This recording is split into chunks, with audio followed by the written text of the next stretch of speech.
Christmas in July. I wrote that. Hey everyone, it's Cathy Zielske. Welcome back to my channel and my studio. Today I'm sharing a Christmas in July card project. Now, some of you might think it's too early. Card makers who make their own cards, we know. The earlier you start, the better chance you have of getting them all done by December to spread that merry holiday cheer. And today I have some really fun projects from Waffle Flower Crafts. So to see my two fun holiday cards, stick around. That video is coming up next. Oh, Tannenbaum!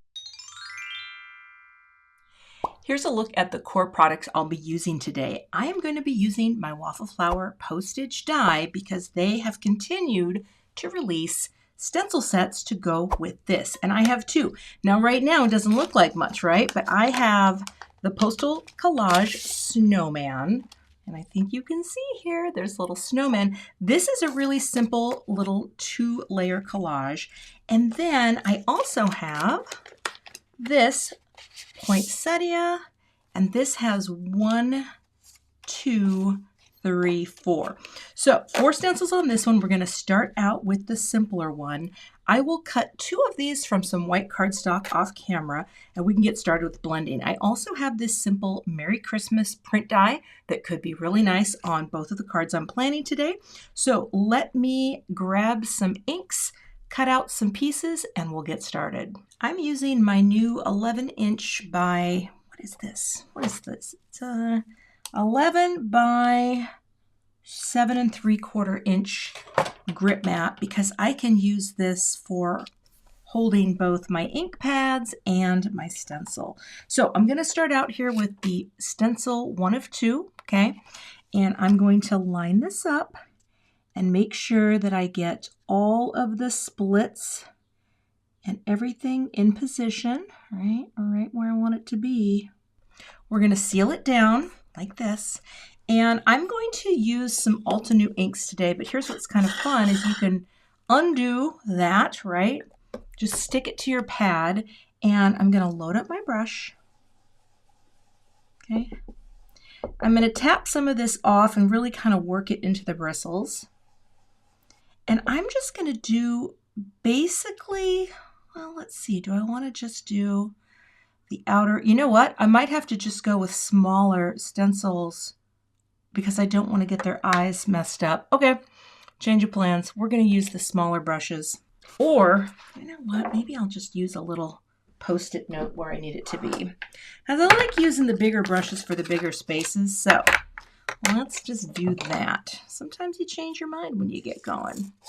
Okay, there we go. I wanted to preserve those little areas so that now I can go ahead and just use my regular blending brush and add this blue. Okay, we're going to go all the way around, and I'm going to add it over the snowflake too. So I'm going to kind of create this nice wintry background in this pretty color like that. And I'll just keep working my way around. I'm just holding where I need to, just so I don't go under anything. And this is going to give a nice definition to the snowman's bodies.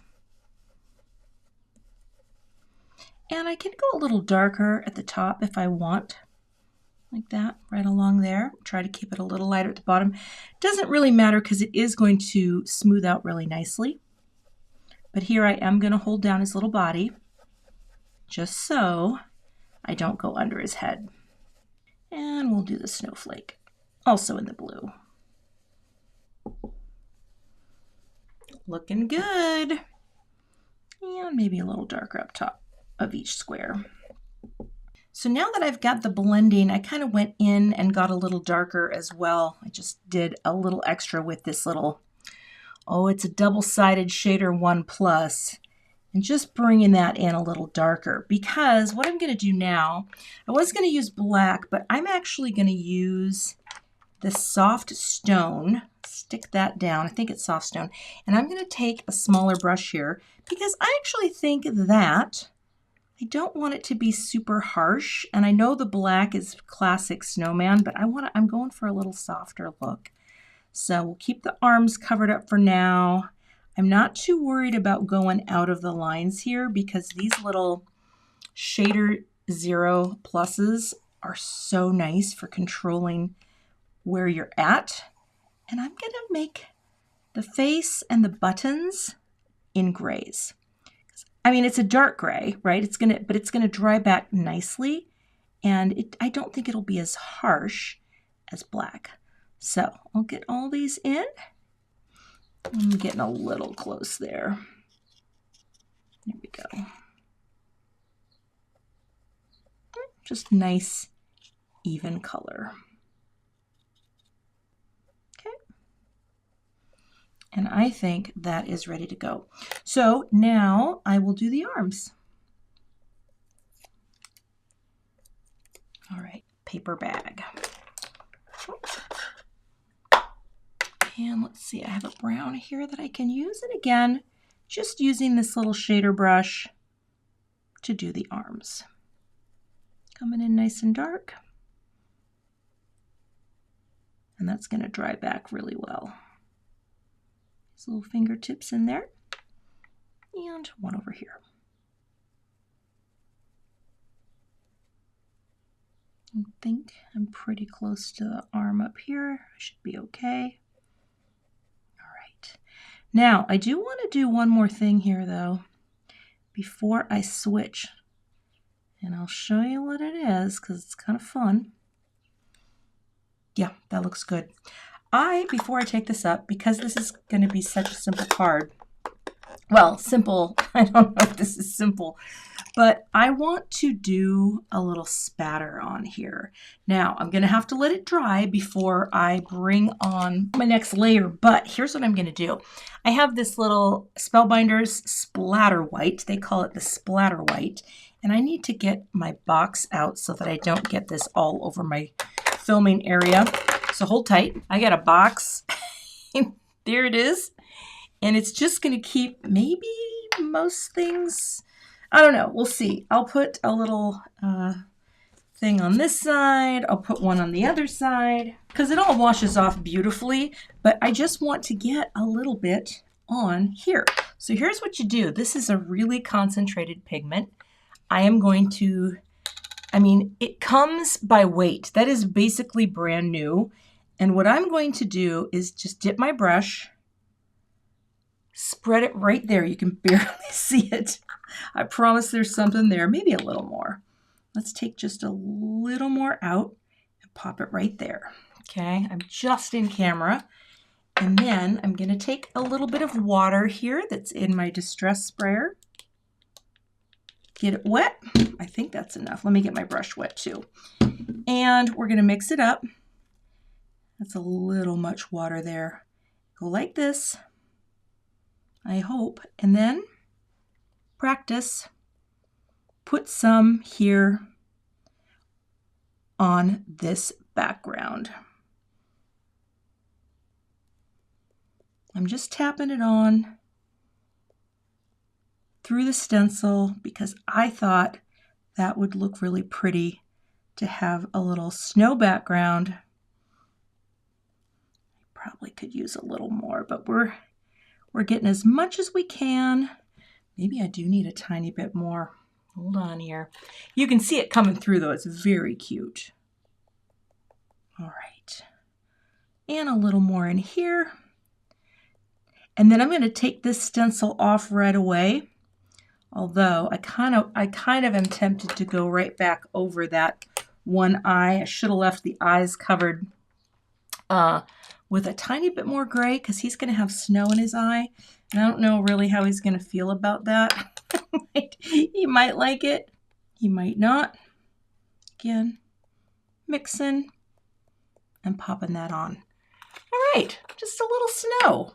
You know, another thing you can do, which I could have done as well, instead of this, you can just use a pigment ink and go on like that as well. I'm going to take this little guy here, and I'm just going to go over his eye again and cover up that snow. All right, that's what we're doing. Now peel, reveal, and let this dry. It is a hot mess here. Okay, lift, and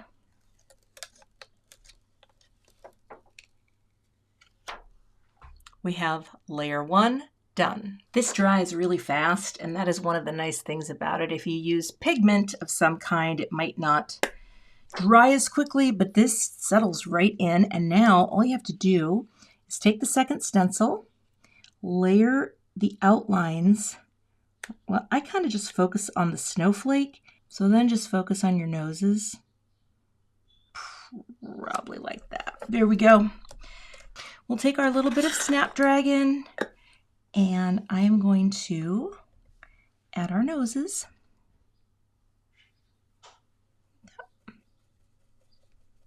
It's a really pretty color. Tap a little off. A little shady if I want it to be.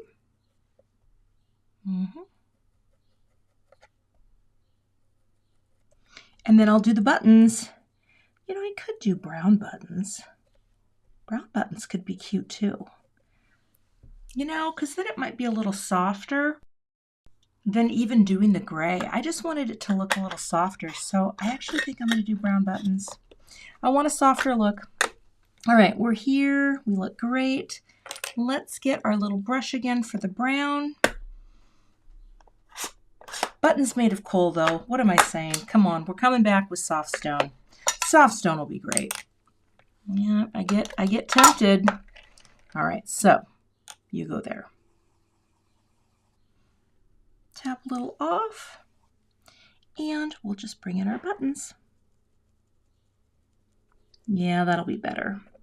Because they're soft stone, they look a little like coal without being as black. And once they dry back too, I think it's going to be a pretty color. Oh my gosh. It's so cute. So there's their buttons. There's their little snow. I love this color for the nighttime sky. I mean, it's not really, it's just a winter sky. So pull this up. And now all I need to do is pop a greeting on to finish out this card. To finish off this card, I've got a white note card, and I'm just going to do foam tape in my little strategic locations. The finished card size will be USA 2, which is 5.5 by 4.25. And I will stand up to look down onto my panel. I like the idea, oh, excuse my head, it's going to get in the way. I like the idea of just having a white note card for this, because then with that little pop-up, you get sort of a shadow. Now, I thought about doing my Merry Christmas on vellum, but I did not like the look of it. It looked kind of muddy. So what I did was I cut some Simon Says Stamp Matte Silver, and then I glued one layer of the white cardstock. This is 110 pound Nina, the classic crest in the solar white, and then just put some thin foam squares here. And here's what I can't decide. I might just put this smack dab in the middle. I actually think that's really cute. I was going to have it be over here. You could really place it anywhere on the little intersecting spots, but you know what? I'm going to do it in the center because I think you're getting the idea, right? You're seeing the snowman. You know what's happening. I think this is really cute. Love how the blue backgrounds came out, and the snowman, they just stay white. So white cardstock is a great way to go with this. All right, we've got all the foam backers off. I am going to put just a little bit of liquid glue onto my foam squares so I have just a little bit of float time before I commit the placement. Just gives you that little bit of wiggle room. And we're just going to put this right in the center because I actually think that's very cute. His belly, his this, you can still see the snowflake. I think that's pretty. And I'm going to drop that down. Of course, I did cover up his little arm, but I think that's okay. I'm going to go like this, make sure it's straight. Oh, I think that is so cute. Now, you could put a little shine on here if you wanted. I think I'm going to leave this plain because I love it so well, but a little silver. Hold on. I don't think adding sequins is going to hurt this at all. This is Simon Says Stamp Starshine. Actually just bought these sequins from Simon in a recent order, and I'm going to boop them on. Boop. Boop. And I think I have an odd number here at the end of the day. Boop, right? It looks like it. I try to keep them odd. Here it does feel a little more random, although I thought this would be cute right in the center, like that. Boop. One off to the side here, boop, and one up here, and he up top in the left, boop, can be empty because 1, 2, 3, 4, 5, 6, 7. I kind of like that. And that's card 1. So I think that's a really fun way to use a very simple color approach. And yeah, we covered an arm, but you know what? I think that's fun. All right, I'm going to go on to the poinsettia one, but we're going to jump right into it. I'm going to speed that one up so you can see how that stencil comes together.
Before I finish this project, I am going to let this ink dry because I am going to put Versamark in the centers and add gold powder. But first, I have to let this dry completely before I do that. So I'm going to let this dry for about, I don't know, 10 minutes, clean this up, then place it again, and we will add the centers that will be gold. This has been drying overnight.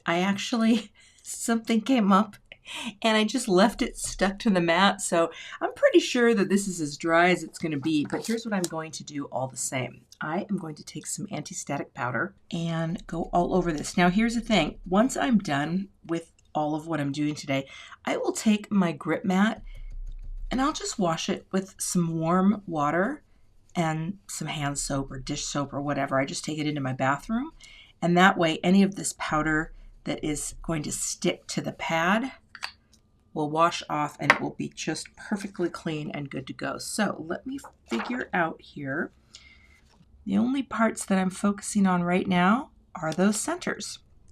So I'm going to seal it down. I am going to take a clean end here of this two-sided shader 1+ brush, and I'm going to take my Versamark and we're just going to get it on here, right? Just like, well, let's see, I guess I could put it on my sticky mat. Really try to get that soaked up and then put it in here. And that is going to hold my powder. I don't think I actually need to do anything more than just hold my finger down, right? And then we'll put the gold centers on.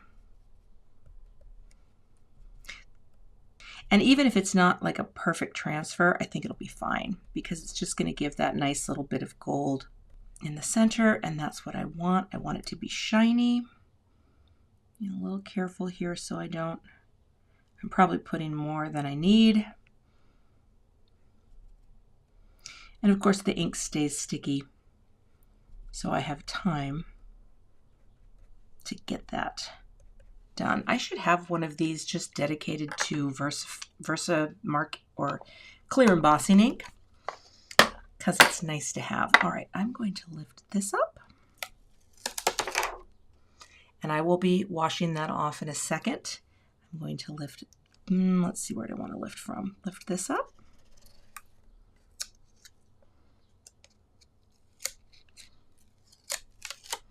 And then I'll get the mat off out of the way. I'm going to clip on my, well, I'll hold it here where there's no embossing powder, my little clothespin, and then I'll grab my embossing powder. This is the gilded powder from Brutus Monroe, and we're just going to pop it on in those centers. I think this will work great. I don't know, but oh yeah. So those are going to work great, and because this is dry, everything falls away. And just funnel that back in.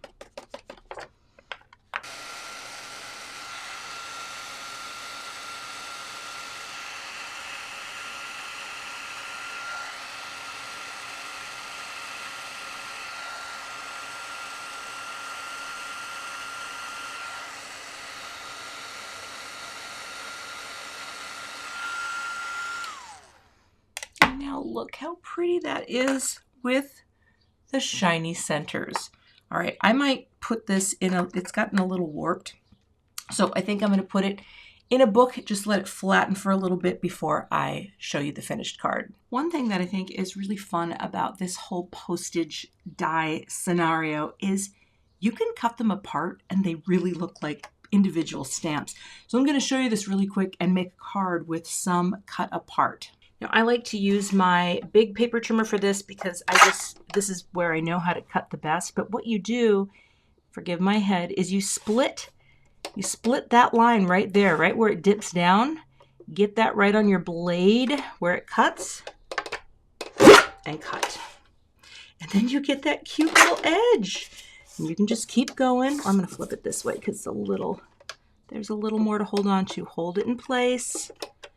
Get that lined up right there and cut. Isn't that fun? It gives you these perfect little postage edges. And that way you can do whatever you want with these pieces. That way. And you know, I was even just a tiny bit off in the stenciling, just on the base background, but it doesn't really matter. It just ends up looking so good, even if you're a little off in your placement. And let's come around here and go like that. So now look at all the cute little stamps I have, and I can ditch this one for now because I just want to go with the whole poinsettia theme, and I have a little greeting that I've already done as well, the same one, but I'm going to put a little bit of gold spatter on a note card. So let's do that real quick. Got my splats box and a note card. I'm going to pop that here and grab my little brush, which is here somewhere. There we go. And I'm going to shake up. This is the aqua pigment, also the gilded color, so I thought that would be a nice connection with the gilded powder that I use. This is from Brutus Monroe. Shake it up real well. I just put it on my glass surface now because, you know, it's slick. You only need a little bit. This stuff lasts a really long time too. And then you're going to pick up with your brush, get it in there. I'm going to do a little off here and then put some on my surface. You can tap just like that. I didn't want to have a ton, just enough and a little diagonal to create some interest. So I'll clean this up and we'll finish out this card. I kind of like this arrangement, and this gives me actually a couple other little friends that I can use on another card, or it'd be really cute to make a coordinating tag. So what I'm going to do, I think I will pick this one up, and this one is going to have thicker foam squares because I want this one to have a bit of loft over that, okay? And then this, I'm going to put some thin foam squares on. And I may actually put thin foam squares, where's my little, there we go, Jewels Not Tools. I may put thin foam squares on that one too, just for a little separation from the white background. Okay, so that's the thin, but that is going to just nestle in like that. I think it's really cute. Yeah, I'm going to I'm going to do it. I don't know where I only have these little ones right now. I have more foam squares on order. Place that one first, like that. Actually, you know what? I think I'm going to do, no, that's good, because here I want this to come over so that these are basically measured like that. Maybe up a little. So I want that to have a bit more height. You come down, you go up. It's just a little finessing until you get the grid how you like it. Alrighty, let's pop you right in the center. There, and then I'm going to bring in my T-square real quick just to make sure that is straight, because I can't really see if it is or not. Let's see. Looks pretty straight. All right. Yeah, good. And then we will place this one next. Again, a little liquid glue, just, oh, that was fortuitous. You just left out there, Cat. Just because that way, I'm going to come here. I can actually see, and see how it kind of just fits right there in the little Mary dip down. That is very much on purpose, my friends, so that really does feel like it belongs there. And then we will put these guys on. Glue for that float time that won't last long, but it's going to last long enough. And all I'm going to try to do here, if I can, is scooch this in and have it be about the same from the side, like that. Oh, I think that looks good. That, yep. So here I'm doing about the same from top, or the same little margin between, but not overlapping. How cute is that? Very cute, very cute. Okay, let's grab some beads or gems. I've got a little placement that I think I like here. Just some gold beads. I've got 5 of them. Let's start down here with the really small one. Boop. One here. Boop. Little guy right on the postage. Boop. Another one up here. Boop. And then a little tiny one right there. Boop. So it kind of creates a little connection up. And that is the finished card number 2. So I really like how that turned out as well. You've got your little repeating elements of shine with the gold embossing and the gold spatter and the gold paper here. And then also those cute little edges. And I love the white on white as long as you pop up to get a little shadow and dimension. Let's take a look at both cards together. So here we have our first card with just, I just think that is really fun to have all the snowmen. It's very neutral, and I really like having the same background on all of them. It definitely simplifies color choices, but again, that big full postage panel is so sweet. Or you can cut them apart as well. So I love how both of these cards turned out. I love the size of this Merry Christmas print die. I think it's a really all-purpose size that could be great for so many holiday cards. So I hope you enjoyed this video, and that wraps up this jolly Christmas in July. You can find links to all of the products I used in today's video in the YouTube description box. I'll also have a blog post with photos and more details. If you're not a subscriber to my channel, I'd love to have you, so please hit that subscribe button and be sure to hit the notification bell so that you don't miss the next time I post. If you liked the video, please give it a thumbs up, and I will see you back here with another card project soon. To see more holiday card project ideas, check out the 2 thumbnails I have linked below, and I'll see you in those videos.